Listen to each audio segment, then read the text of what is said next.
just for my own understanding. You don't take Timmy from me. You don't take my best friend from me that I grew up with, or another daughter. You're probably the last person that saw these three girls alive. What? On June 12, 2017, North Royalton police received a chilling 911 call. A shocked boyfriend had just found the love of his life brutally murdered, along with her younger sister and mother. Investigators began to piece together a chilling narrative that connected this tragedy to another gruesome double homicide not far from the crime scene. Little did anyone know that these horrific cases would reveal a gruesome betrayal tied to a trusted friend.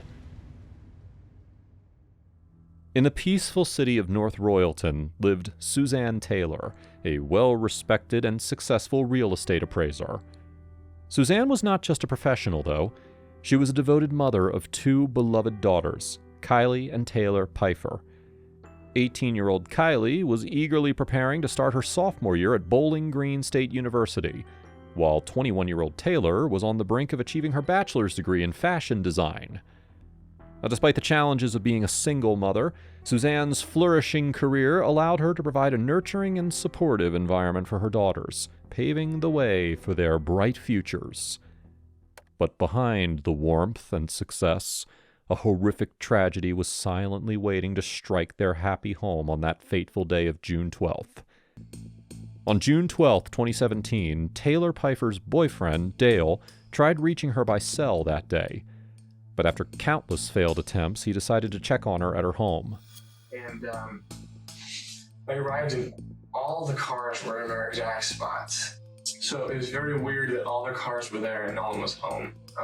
And I later learned that she missed the emergency softball practice because her mom helps run it, and Taylor's one of the best pitchers in Ohio, and she coaches leagues. Dale realized how unusual all this was, which is why he felt compelled to investigate, even if it meant bending the law. He couldn't shake the nagging feeling that something was wrong, something that couldn't be ignored. So I knocked on the front door and was yelling her name because I was concerned that her mom was holding her there, not letting her go anywhere. And no one would answer, and the dog wasn't barking, which is very strange because they never take the dog anywhere. So I circled the house. All the blinds were shut, all the windows were closed, to what I saw. And I was really concerned. So my father, because we do house reconstruction and stuff like that, oftentimes they don't give us keys. All the outside bars and padlocks are locked from the previous owner. So for that reason, I have a lockpick set that I use to get into those for demolition and rehab purposes. And they have a Latin saying in law, what is necessary is legal, and for either medical emergency or to help her, I decided to pick lock. Picking the lock was easy, but as he entered the house, his biggest nightmare came true. And when I walked in, I heard the dog barking from Suz's closed bedroom door, which was never latched shut. She would always swing it closed when Scott was there when she was changing, but it was never latched shut, not one time. So the animals could get in and out, and I found that very strange. The house was silent, the lights were on. You could hear the AC running.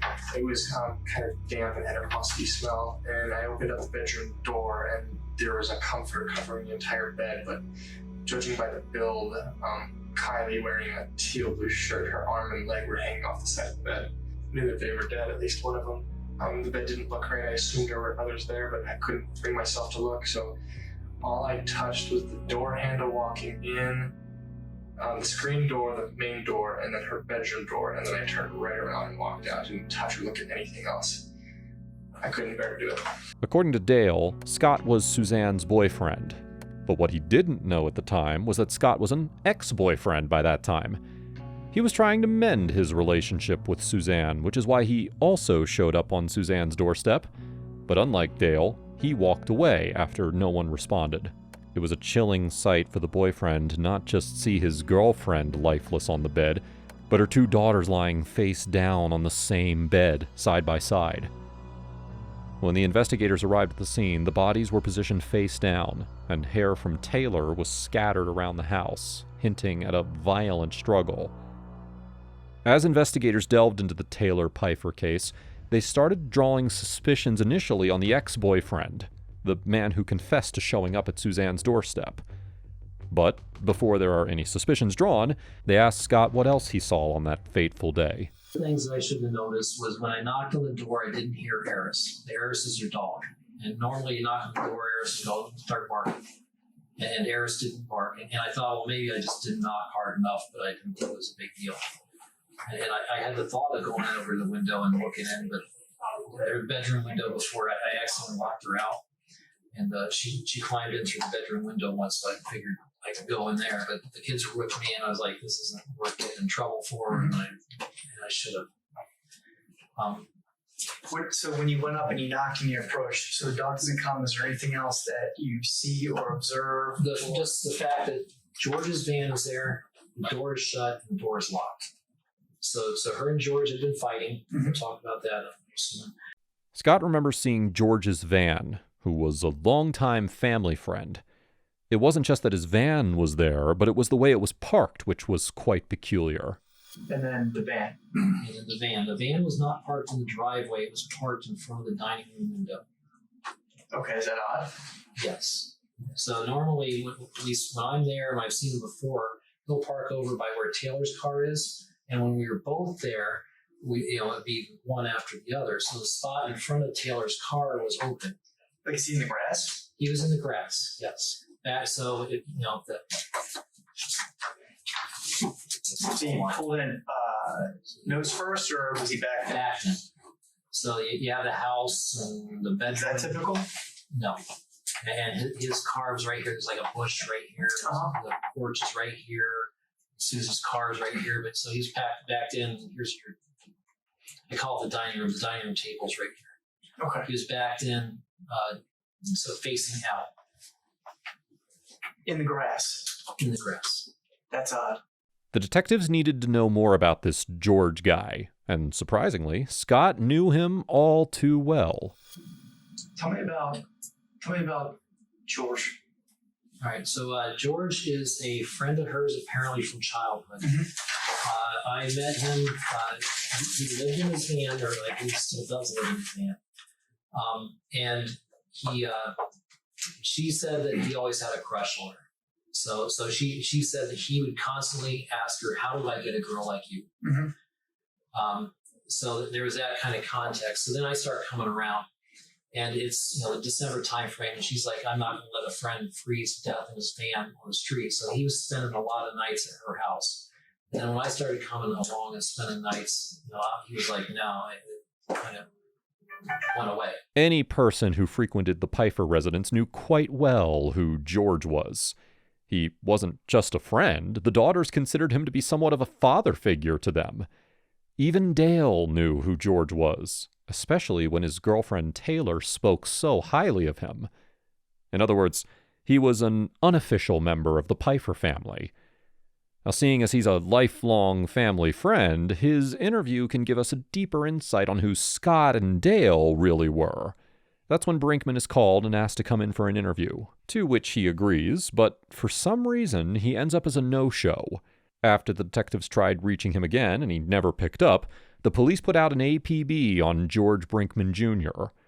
The goal now was to bring him in for questioning and ask why he ended up dodging the police's request for an interview.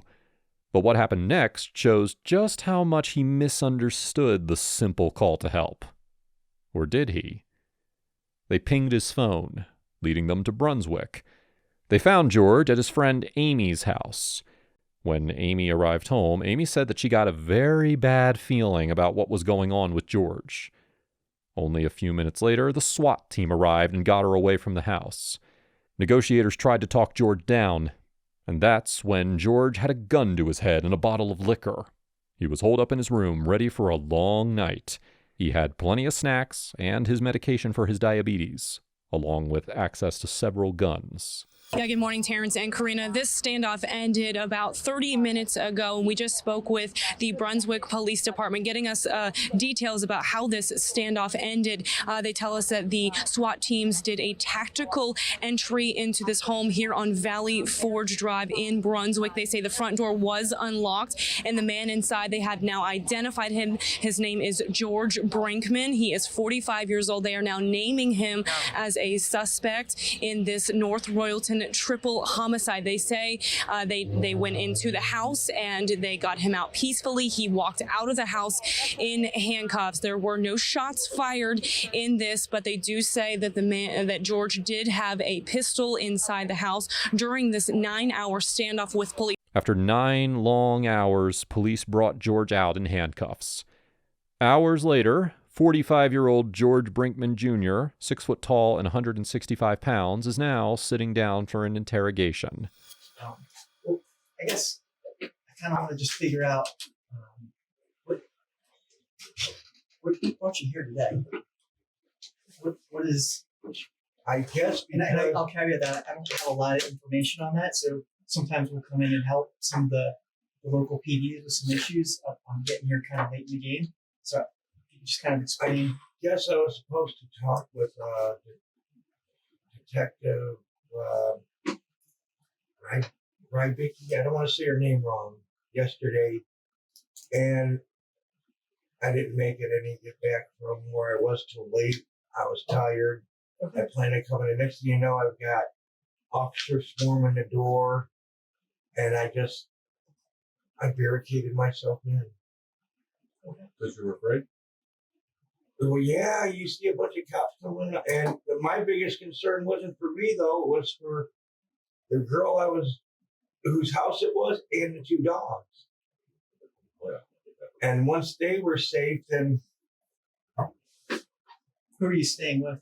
her name's Amy. I've known her since we were tadpoles, I guess. She's like 9 years younger than me. Are you guys like? Is it like a family friendship? Yeah, it's like Families? family. Oh, good. Okay. Her and my mom. Her mom and my mom were best friends growing up. Her mom's the one that got my mom away from my abusive dad. Okay. And then they ran into problems. They stayed with us for a while. Did you ever experience any type of abuse, or was it directed towards your mom, or was it a It little? was directed towards all of us. He may be shocked about the amount of police surrounding his home, but that still doesn't justify an armed 9-hour standoff. Yet, his concern was about the person in the house. During this, he has shed light on his childhood, which is an indicator into his dark upbringing. As he opens up about his past, he shares about his time in the military, after which he did various odd jobs all over Ohio as he struggled to make ends meet. He also went to prison for charges of disorderly conduct and criminal mischief, but mostly for writing bad checks. After that, he got himself a van and did odd jobs all around North Royalton. Think about going back to doing mechanic work, or like what you're doing now? I like what I'm doing now. The old man just retired. The son has a company. It's his first shot at running the company. Yeah. The company business, I guess, it's been around for 15, 17, 20 years. And What's the company's name again? 7th Generation Ventures. Has it been around for 7 generations? I think so. He was the old man that you initially worked for. Gene John. Gene John Gene. and JOHN, like Yeah, Joey. his last name. Who, John? I was actually, I met him through his daughter who I was dating, and we ended up being engaged. Oh, no kidding. Yeah. And then when I got fired from the automobile business, he had that job lined up for me. So you guys obviously did not get married, or did you get married? No, You didn't. no. What's her name? Stacy, Stacey. Mhm. John. Were you guys together? Yeah. almost, I don't know, 10 years. Oh, I think are you guys dating? You're not dating now, are you? No. And we're trying to do everything we can to help him get it off to a good start because it's his first, how do I, Business venture. venture. Yeah. Business venture. I said it's a good sign, at least for the Yeah. family. You still work for them, and Oh yeah, I mean, you have a good relationship with them. I never had no hard. No, never. I'm sorry. Somebody kind of walked. There's a window there.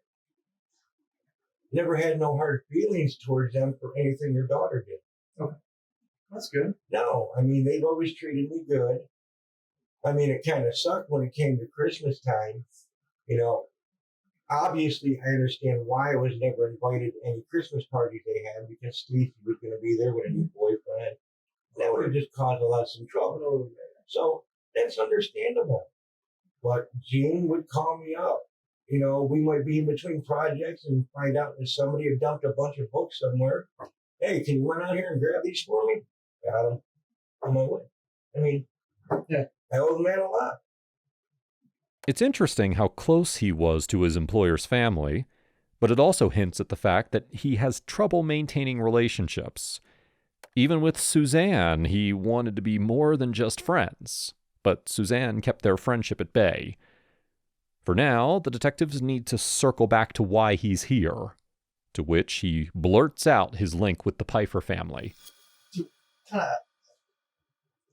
What brought you here today?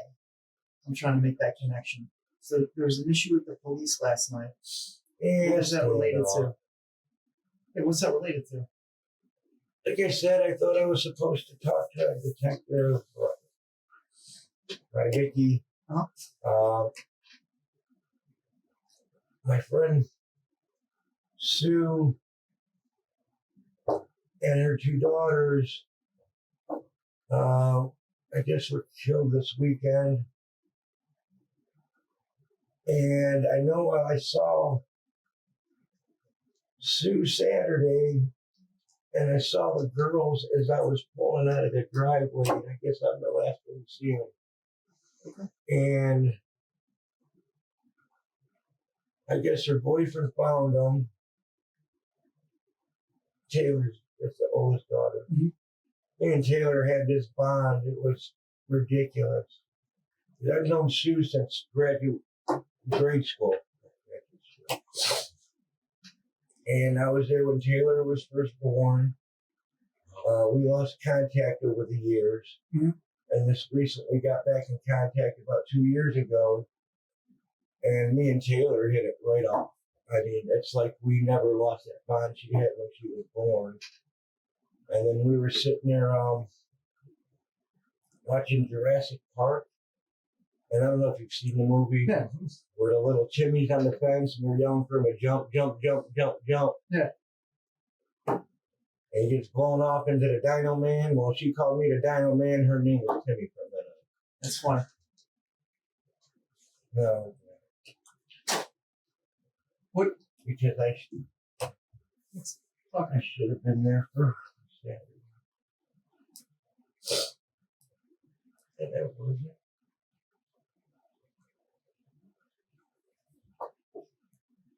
Oh, just careful, man. Take a second. Been eating me out this whole time.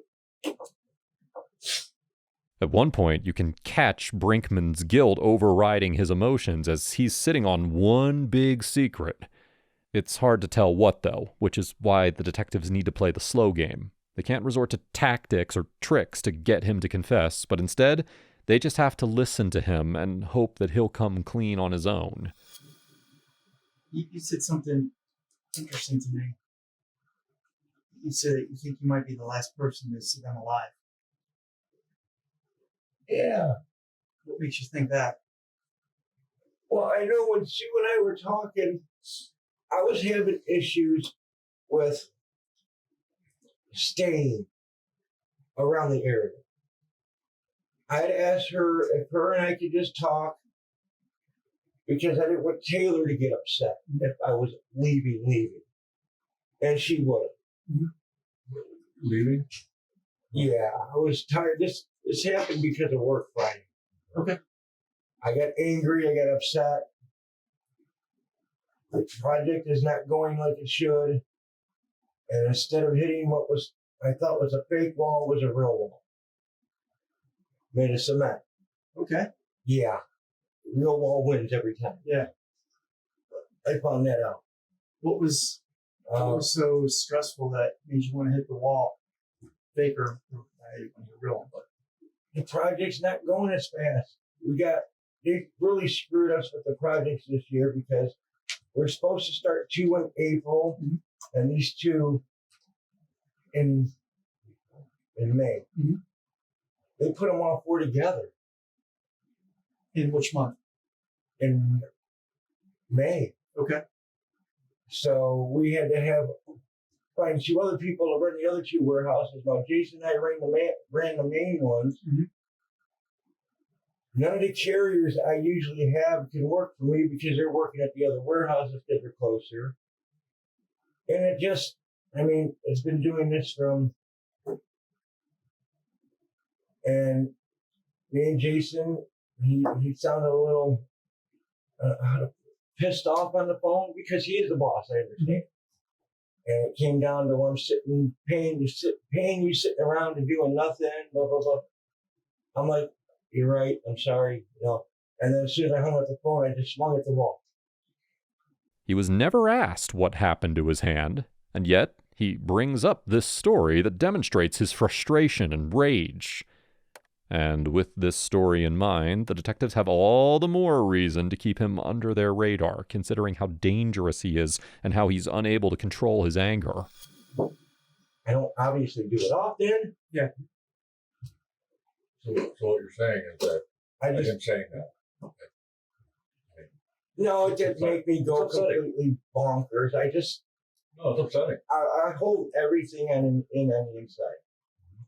And then once in a while, usually I'll, with the skid of books there, I'll pretend, like I'm boxing because they're soft. Yeah.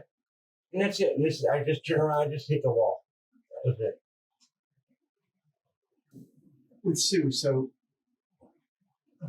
when did you learn that they were the victim of this tragedy? When I was coming home from North Canton Sunday night, Okay. I think it was, I want to say it was around 8 when Taylor's boyfriend called me. I mean, I texted her during the day because when they go to they have softball on Sundays. When they go to softball, they don't answer the phone. Okay. And what time period is that? If I had my phone, I'd have it. Okay. Sometime afternoon. That's all. Okay. I don't know what time their games are scheduled, but I just said, hey, thanks for keeping my head straight yesterday. Yeah. I don't know if you're at softball or not. I can't remember. Give me a text or a message later and we'll talk some more. Okay. And when I didn't hear from her, I didn't think nothing of it because sometimes we'll go a day or 2 or 4 or 5 and up. And then I get the phone call from Dale and I'm like, no, you're joking, right? And he said no. So far, Brinkman has set the picture that he was quite close to the family and that he would never do such a thing. On the other hand, the rage-filled story of his injured hand, plus the 9-hour standoff, compels the detective to believe that he is indeed capable of pulling off such a brutal homicide. So now the detective is about to bring up the pictures of the victims, to which his response must demonstrate that he really, really cared about the family. Just for my own understanding,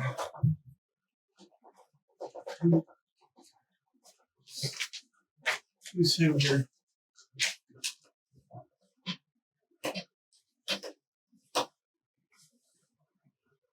I'm not trying to upset you. I can tell that you were very close to them.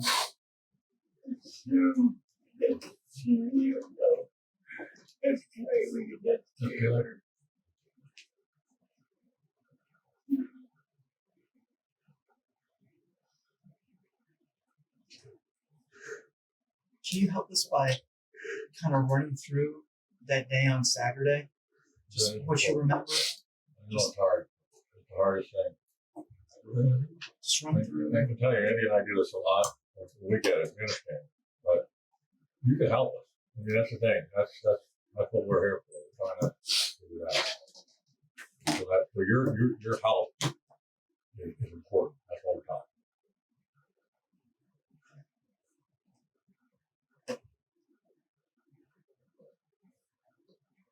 Let me ask you this: is she still on Friday? No. No. So Saturday, you saw Saturday. Okay. I asked if it was okay if I come over around 1, because I work till about 12. Did you do that? Do you remember? Was that done by text message or did you call her? Or how did that? Text message, we never really talked about it. Let me ask you a question. And this one, I gotta ask this to everybody. Did you have anything to do with any of this? What happened to them? We're gonna. I have to ask that to everybody. I know you're. I can tell that's No. good. And can you help us work Never through? hope I can. Can you help us work through kind of? Man. I just. Yeah, you understand? I gotta ask that question, right? Yeah. That no felt too personal. You can tell by now that even though he is an emotional softy over the loss of the Pfeiffer family, he carries a dangerous level of rage inside. His response almost sounded like he panicked, after which he grabbed the Pepsi just to get a breather after that response. The detectives picked up on his rage-filled eyes and decided to take a step back after such a big accusation. To the best of your knowledge or your recollection, what you recall of sort of Saturday, I guess is that the What time do you get up on Saturday? yeah, sort of Just the run beginning through of your day. Saturday. I know it's hard. I know you don't want to do that, but you know what? Like I said, it's all about help. Leaving the house.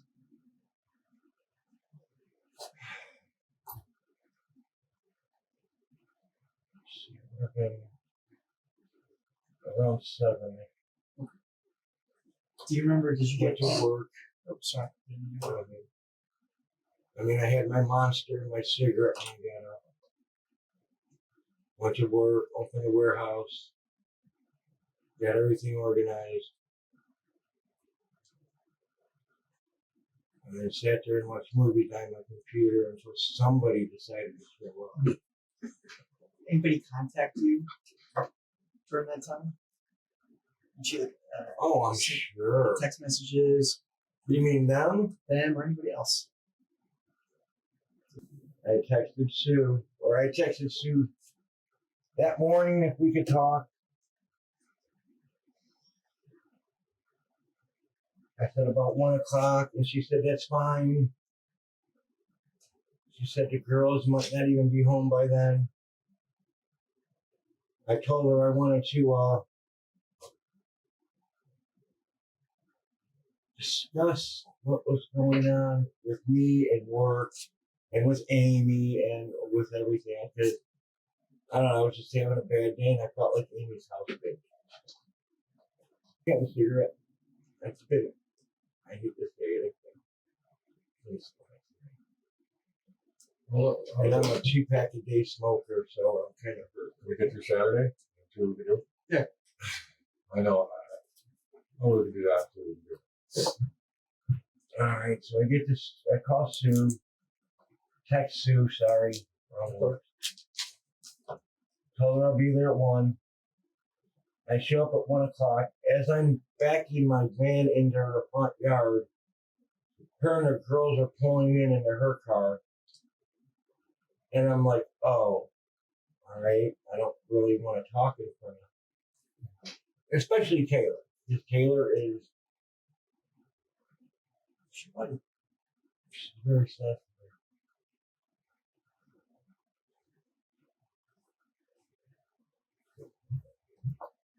So I didn't want to get her upset. I wasn't sure if she had plans with Dale that night. So I went inside. One of the girls had to use the bathroom. And then they said something about wanting to go to the mall. So I gave them $20 to go eat. Say, hey, can you give me about maybe 2:30 to talk to your mom? They're like, oh yeah, sure, not a problem, bye. Me and Sue talk. What are you guys talking about? I tell her about what's going on at work, how I think Amy's treating me. She tells me about her and her boyfriend Scott broke up. And then she started telling me about some guy that she was gonna hook up for dinner, and at that point I just zoned out because here she just broke up with Scott. She's already talking about dinner with another guy. And it hadn't even been a week yet. That's kind of typical with her. Like, she would do that. I mean, I don't. What's your relationship with her? Were you guys ever romantic, or are you just like always very been close friends? Always only been friends. Okay. And we knew even back in high school it would never work anything other than friends. Where'd you go? Valley Forge. Okay. The detectives are looking for a motive here, because while he claims to be quote-unquote just a friend, something must have tipped him off to commit such a gruesome crime. It's possible to consider that this could be a case of dating violence, but Brinkman has reassured the detectives that nothing was going on between him and Suzanne, although based on how much he's been a part of her life, it is difficult to suggest otherwise. I mean, is she a good mom? Yeah. She's a good mom? I mean, if she can be a little overprotective. I'll talk about, hover. Yeah, a little bit sometimes. She did have to know when they were in school what time her classes started, what time her classes let out, what time they ate, what time they did. I mean, she was a little too overprotective, but for the most part,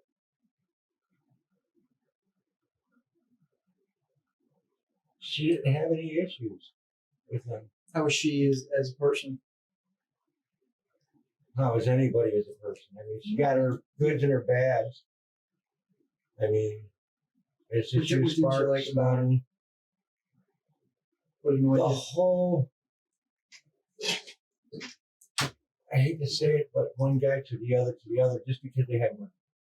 Okay. Now that's her personal preference. Yeah. But I don't want to hear about it. No. Yeah. You guys have a problem? You're an adult, fix it.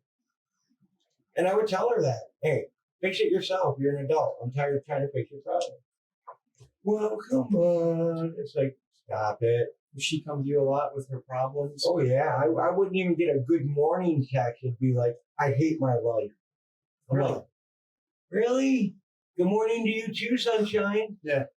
And then she would tell me either her car was having problems, or she was having problems with Scott, or her boss was giving her hassles. It was just something different every day. And when she came back from Disneyland, it's not a, hey, how you doing? I'm back. That was the worst trip ever. And all I said to her was like, I'm starting to realize you're never going to be happy. Mm-hmm. And all expense, and all because Kylie said something, she'd never been to Disneyland, and dude whipped out his wallet and paid for the trip in advance. Sounds like a good dude. Yeah. I kept trying to get her. I was like, you know what? Maybe you're too stuck up on Dave that you're ruining it with Scott. Mm-hmm. No, I don't do that. And then I heard about, I miss Dave. I think Dave traded you in for a short little Asian girl with 2 children. Mm-hmm. You were his side piece the whole time. You found out about it because you found out where he actually lived and went knocking on the door and she answered. I was like, most people would walk away from that and say, you know what, I learned my lesson. Mm-hmm. No. She wanted me to go over there and talk to him. She wanted me to follow him to work. I said, no. It's annoying. I said, no, I can't do that. Yeah. I said, you got to learn. You got to get over him. He is not worth it. Scott's a tremendously better guy than than Dave ever was. Suzanne seemed to be in a bit of a love triangle with Dave, Scott, and based on her friends, Brinkman was one of them. Brinkman claims to be an outsider, but in reality, he loved Suzanne. But she considers him just a friend, nothing more, nothing less. Deep down, Brinkman was frustrated knowing that she gave these two strangers so much attention, and hoped that she would eventually fall for him. She convinced me that running away from my problems will never solve them. And yeah, I've heard it before. Can I ask you, like, what were you running away from, or what did she perceive that you were running away from? Like I said, my work, the whole being a house bitch for Amy, not being able to get my own jump start on life. Every time I start to get ahead, something comes along and derails it, and I'm back to square one again. I have done square one so many times I can do it blindfolded with the backstroke. So it's nothing new. But she's told me that Taylor would be very hurt if I just up and left. The detectives will now ask him for the second time whether he had anything to do with their death. I need a cigarette now. I just need a cigarette. Well, just one last thing, just to reiterate, Alex, we'll see what we can hear. This is why you're here, right? You have to figure that out. Yeah, I'm being blamed for it. No, not being blamed for it. I'm going to ask you if you have anything to do with it. Hell no. And I don't know if I can say this, but I'm already in trouble anyways. I don't give a shit. If I find a motherfucker who did it, I'm sorry. There ain't going to be no trial. You don't take Timmy from me. You don't take my best friend from me that I grew up with, or other daughter. I have that. That's fine. I get it. Who do you think could have done this? I don't know. I'm just I asking don't you to know speculate. anybody that would. She can be annoying, okay? Women are annoying. Guys are annoying. Not that annoying. Kept to herself mostly. Unless she needed something, then she was very, very politely asked. Taylor, she needs the goddamn chicken nuggets off your plate without even asking. You'll see that.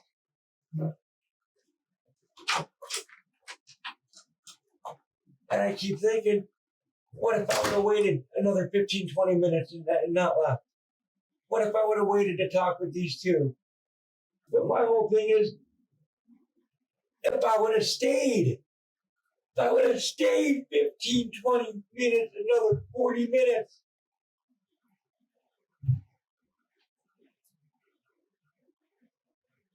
You were driving away, did you see anything suspicious? No, like I said, I wasn't paying attention to the way, but I was in the neighbor's car, but that's it.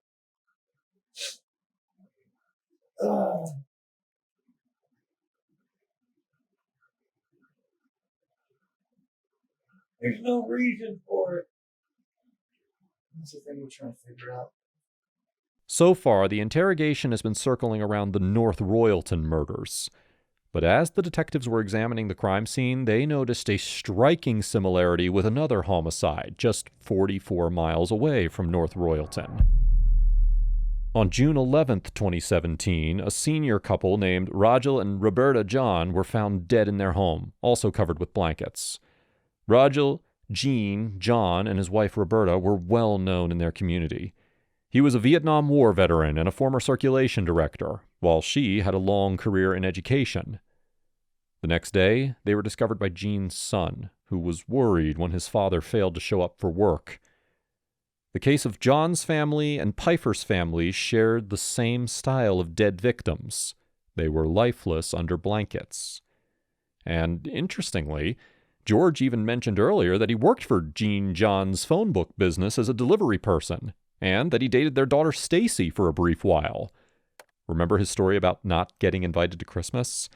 That was proof of how close he was to the Johns family. He even used the family's garage for his mechanic and furniture work. So now George is linked to not just 3 homicides, but 5, which is why a second detective enters the room whose agenda is to talk about the other case.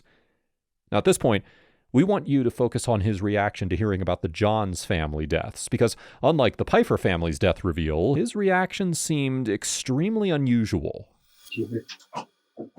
I'm Deputy Kennedy from Stark County Sheriff's Office, okay?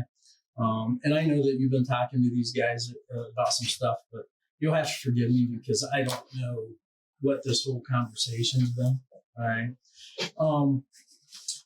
What I'm here to talk to you about is the Johns, okay? You work for who? Who do you work for? Jason John. Jason, that's the son? Son. Okay. Dad just retired, Yeah. right? How long have you known those guys? If you had to guess. I'm not going to hold you to exact time, so don't stress about that or anything. 10 years. About 10 years. 12 years. House set a bunch of times when they go on vacation, Yeah. right? You've done that a bunch, right? For them, house set. Yeah. And I just Jason, did that. Jason actually said you're a hard worker. He actually said you're one of his best workers. He said that I talked to him. He said you're a phenomenal worker. So you were house setting for them this past week, correct? Yeah. Okay. And how long was that arrangement? Like, when did you guys talk about that? Like, did they come to you and say, "Hey, we're going to be gone. We need somebody"? It was at least a couple weeks ahead of time. Okay. Because they wanted to make sure. Can we move those from Sure. they're kind of distracting. So you couldn't really count on it. They wouldn't say, "Hey, we're supposed to be home around Sunday at 8." They would say, "We're heading home on Sunday." Yeah. So you just kind of Usually about an hour out, they text me. They did Sunday, said they were shocked. And They did text you Sunday? Yeah. Okay. What was your phone? For the next 30 minutes, the detective asks a series of questions that verifies not just his connection to the Johns family, but that he was there the day they were murdered. But after a lot of questions, Brinkman couldn't help but wonder, what does Stark County got to do with that? Well, I'm going to get to it. Okay. So the reason that Stark County's here is because, correct me if I'm wrong, these guys have told you, and in essence, I believe, you're probably the last person that saw these three girls alive. Would you agree with that? Yeah. Yeah. Okay. Well, the coincidence that comes into play with Stark County is you're probably the last person that saw Gene and Bobby alive. What? So that's a Whoa. Hear me out for a second. Hear me out. It's important. You asked me a question, I'm going to answer it for you. No. Okay. Listen. I'm going to answer it for you. I'm going to answer your question for you. Relax. So You gotta listen. you would agree with me that with that being done, there are a lot of those sticky notes that need answered, right? You would agree with that. Right? You would agree with me on that. And that's why we're here. That's why we're here, George, is we have to clear up these things. And you've been extremely cooperative with these guys today. And we appreciate it because you're helping us clear up and you're actually helping us answer a lot of these questions. All right? Those tears and everything, you love those people. You do. You love them. You don't react like that if you don't care about somebody. There's not a doubt in my mind that you don't care for all three of these girls and that you don't care for those people. Not a doubt in my mind. Your reactions tell me that. That's a human emotion and you can't control it, but your heart feels that. Right? So what I need you to do is help me clear these questions up, George. That's what I need to do. These are all people that you care about. And I know you care about them. And at this point in time where we're at in our investigation, you're really the only person that can take these away. Okay, so, I mean, I thought I would be accused of 3, now it's 5. And then, no. Take a second. Think about what happened. George, what made you think you're being accused? Can you tell me that? Notice that his emotional outburst doesn't stem from their deaths. It stems from him thinking that he's accused of murdering the 5 people. Not once have the detectives accused him for the murders, but he jumped to that conclusion almost immediately. What made you think that you're being accused?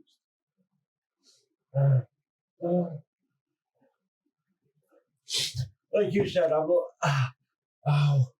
the last person to see not 3 but 5 people alive. Okay. You don't just have questions and send SWAT to the door. That's why I thought I was being accused of these. That's why they came bum rushing the house last night.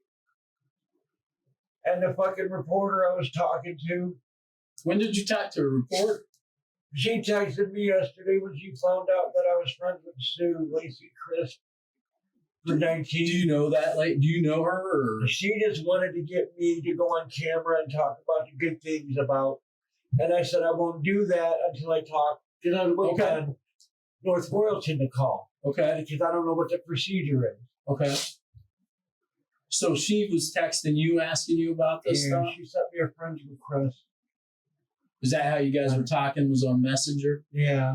And then I was talking to her last night, letting her know that, I had nothing to do with these 3, and that, the cops are outside my house. I'm going to die one way or the other. Can I ask you a question? Listen, George, look at me. Can I ask you a question? So here's something that's going on in my head. So, an abnormal reaction, right? Like, if the police came to my door, I wouldn't be in a situation where I would retrieve a firearm and then I had it in the room with me when I saw them. Listen. I know. Listen, look at me. Look at me. I wouldn't go to a window and put it to my head. I wouldn't sit there as a diabetic and just drink so much sugar that I put myself to a 460 blood sugar level. That's hyperglycemia. You're pushing diabetic ketoacidosis. My blood sugar has been so high, I've seen lowers around things. 130.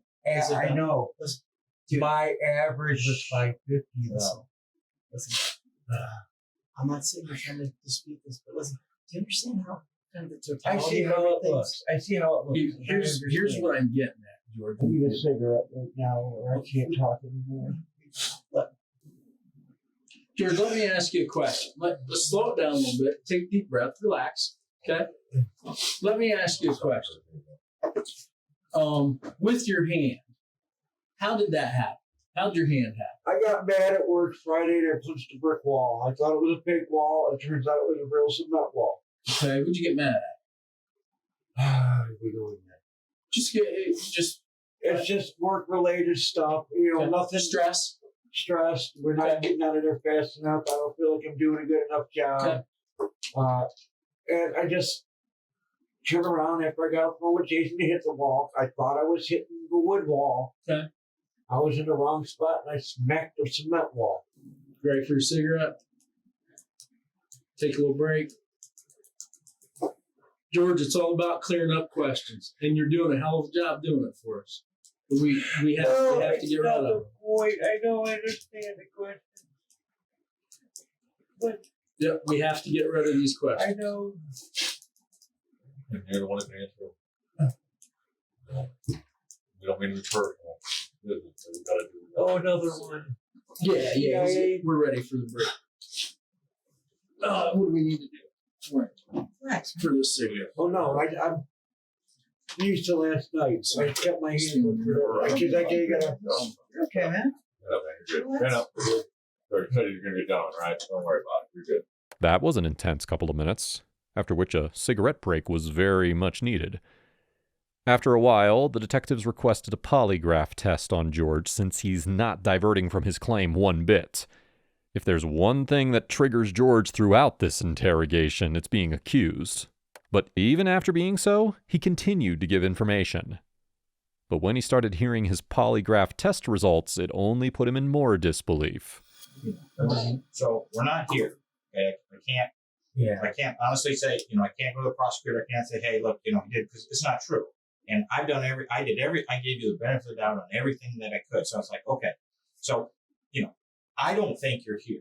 I can't read your heart. I can never tell you. All I can do is trust in you. I don't believe there was any premeditation. I don't believe there's anything that person had any plan to do anything. Could you, I don't think that you're a witness to anything. I mean, if you tell me you are, then fine. Then we'll identify the other person and get some more information. I'm kind of like, well, it could have been a self-defense thing. Maybe this girl was crazy. Maybe she came at him with a knife. Maybe something happened.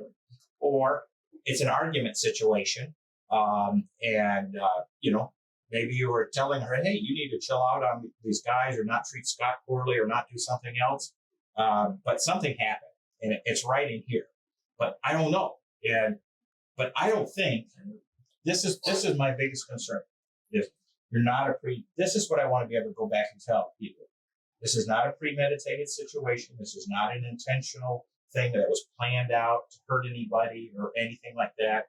This is a situation where an argument happens, emotion got the best of us or the best of them, and maybe she hit him first, maybe she slapped him, maybe she kicked him, and we're gonna respond, and then we get scared, and it just all falls down. So that's what I'm trying to figure out, because I don't believe you. I think you care about all these people. I don't. Exactly. That's exactly right. And so that's what I want to be able to show is this is not who you are. This is not who you are as a person. Do people make mistakes? Yeah. Does things get beyond us? Yes. But this is not a planned out, perpetrated, cold calculating kind of thing. This is a situation that happens. And that's what that's what we want to figure out is why. Why did it happen? Okay. That puzzled look on Brinkman's face shows how much he's contemplating the situation. The FBI agent is putting every possible motive to kill in front of him, and he can't help but realize that he's not looking good in any possible way. And after a lot of pressuring and genuine reasoning, he has no choice but to clamp up. You have to respectfully ask to have a lawyer. That's what this is coming down to. I no disrespect to you. No, I'm not taking any disrespect.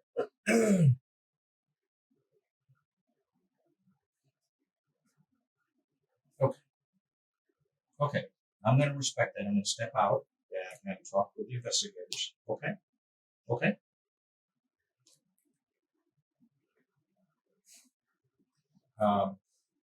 If you want to reach out for us at a later time, you can, go to the detectives and then, but I'm not going to talk to you anymore. I want to respect that. Okay. So I'm going to step out of the room for just a few minutes. So please stay here. Okay. I'm not going to. Okay. I'll be back. What's that? A cigarette? Might as well do my final one.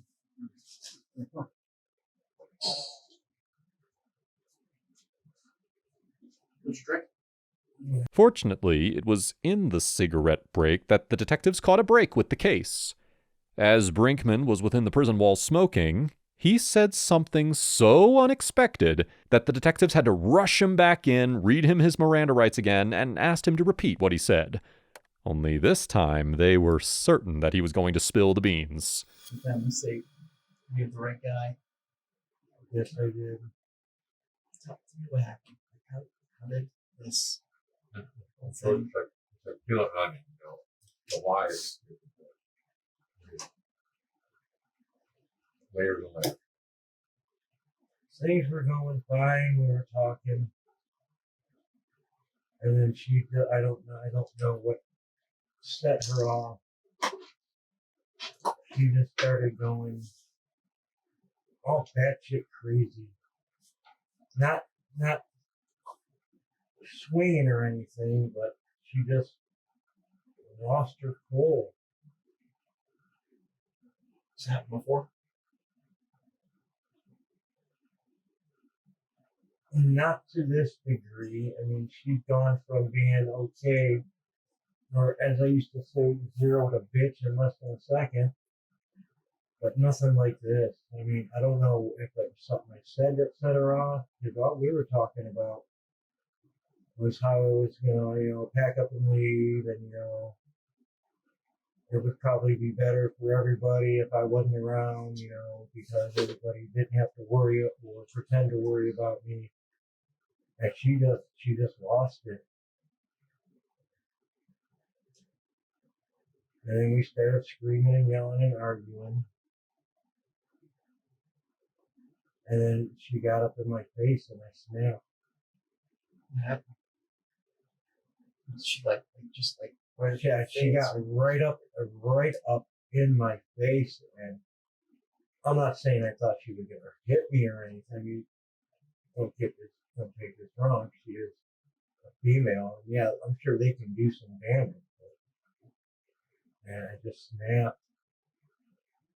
I lost control. I completely lost control. I picked her up, threw her to the ground, trying to get her to shut up and stop, and she just wouldn't listen. Like almost like a wrestling type of thing, like you picked her up and Yeah. so what happened next? I took her in her bedroom and I threw her in her bed and told her, just shut the fuck up and chill out, just chill out. And she just wouldn't shut up. She said, Fuck you, you're an asshole. so what happened then? And I tried to walk away, but she had said something that I attacked her in the bed, and the girls got all, how do I put it? We got all, not scared, but it's like they went on the offensive. I'm like, no, no. And then they just, Fight was on. yeah. And I tried everything I could, and I just couldn't. I mean, yeah, they hit me, and it didn't hurt, but I just kept thinking, what the fuck? I just got betrayed. I didn't do shit. She's the one that snapped on me. And I just lost it. What happened? I made them all go in the bedroom. I grabbed one of the knives from out of the kitchen. And I wasn't going to hurt them. I was just going to tie them up and just walk away. Just so I didn't have to try to fight them anymore to get out the door. The dog was going crazy. And she just wouldn't shut up. I don't know if she snapped or what. I don't. And I keep replaying it over in my head. What should I have done different? I mean, besides what I did. Why? What did I say? What did I do? What did I do this time? Was she tied up at this point? Yeah. What was she tied up with? She had zip ties in the house. So, and then she broke through the first set. And then I used the duct tape she had in her house just to keep their hand. And I'm going to say this now: none of them were sexually molested. No, that's No, not. I would not believe that. No. That's. And she just wouldn't shut up. I even tried putting duct tape on her mouth. Snapped. That's his excuse for killing Suzanne and her 2 daughters. He just snapped after they got into an argument. In fact, this is the same rage rampage that he confesses to about the John murders. Johns. I just want to get everything out there. And again, I don't think that was something that was planned out. I think that, correct me if I'm wrong, but when were you panicking? Maybe you felt like you needed to get some money to get out of there. You didn't know what to do. You had to see something to get out of the area. What was it done? Yeah. What happened with him? And something had happened to his face. She had medicine that I was giving her at, once in the morning, once at night to help him heal. And she picked him up and she said it was worse, that I couldn't do anything to take care of the dog.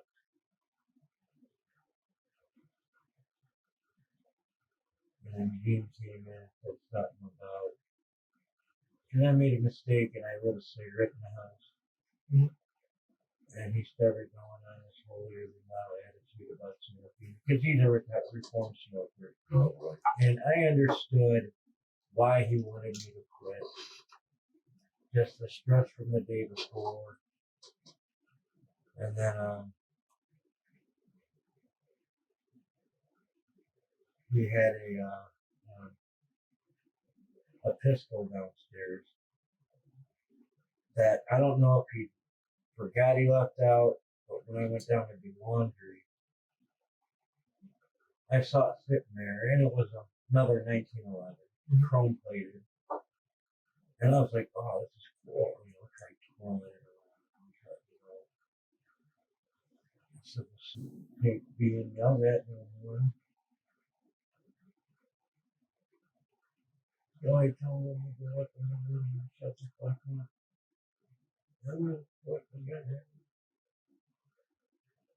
I didn't know it was loaded at first. I don't know why he would have kept a loaded gun sitting out.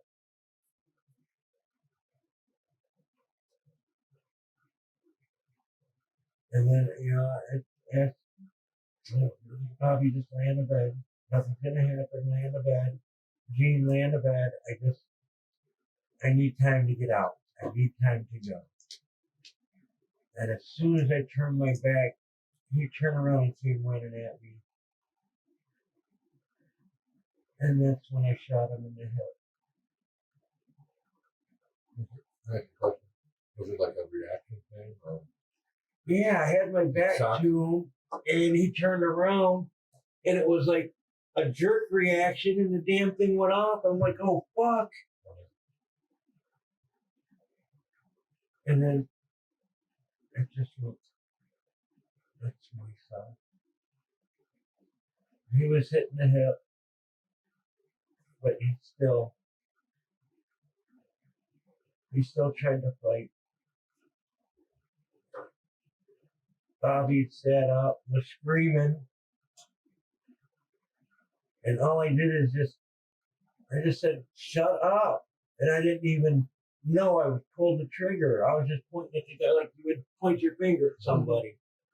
And next thing you know,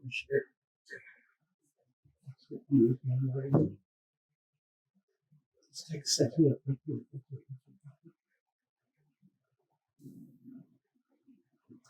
I never ever thought about doing anything like this to anybody. But I don't know. I wish I knew why I snapped. I can handle when other people snap. I've never snapped like that before. I mean, yeah, I'll get angry once in a while. And granted, this was not. I will punch a wall. You know, I'll kick a tire. You said this happened when you hit her. Right? Yes, it did. I tried to get her to shut up, but I punched her. People, I mean, you do a lot for her. It doesn't matter. I shouldn't have did that. No. But I'm saying. And then the girl came in the middle of it. And then I started freaking out of bed.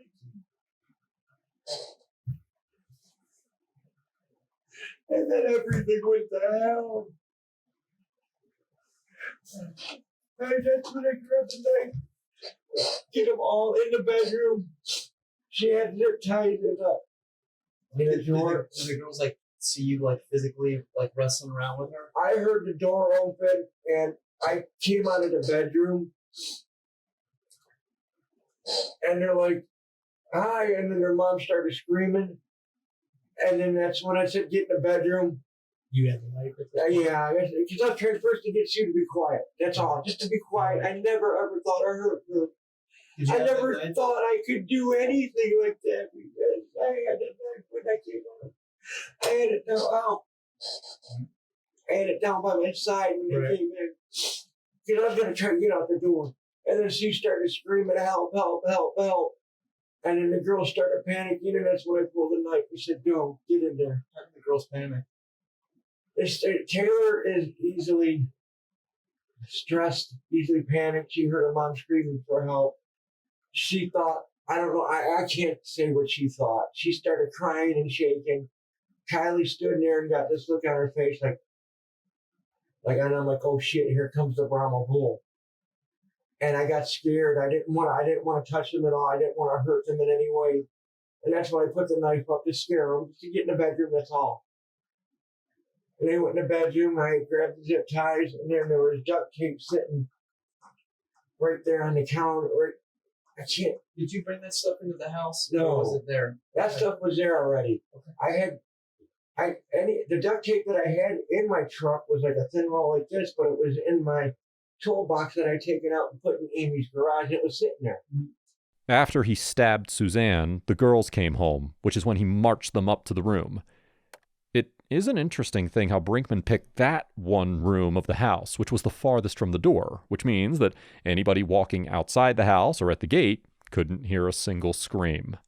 There seems to be some level of planning on his part. And the jailer started freaking out. Said, you killed my mom, you killed my mom, you killed my mom. I freaked out. I jumped on Jailer and I put her face in the pillow. I said, shut up, shut up. Just please shut up. And now the whole time I'm hearing that noise coming, I put a pillow over trying to get it to go away. Over Sue? And I could still hear it. And I'm like, oh my God, what is that noise? And then Taylor stopped moving. It was entirely so quiet one the whole time. She started yanking and kicking and even though her legs were taped, she was kicking and jumping all over the place. And I looked over and I saw a phone charger cord, and I just grabbed into it around her neck.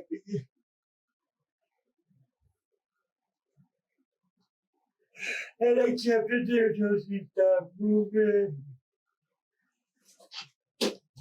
I wish it would have been me. No, I do. They deserve to live, not me. They were great people. I'm not. And that's how the tragic tale ends. Taylor even showed signs of a struggle, but she ended up with a fractured skull. Brinkman would have stopped after he snapped on Suzanne, but because her daughters witnessed him, they were taken to the same fate as her. On November 5th, 2018, Brinkman pleaded guilty to the North Royalton murders and waived his right to a jury. He was found guilty and sentenced to death on May 31st, 2023. For the John murders, he also pleaded guilty and was sentenced to death on October 4th, 2019. Brinkman remains on death row at the Chillicothe Correctional Institution, with his execution scheduled for September 23, 2026. In the end, his case leaves a haunting question about the trust we place in those we consider our closest.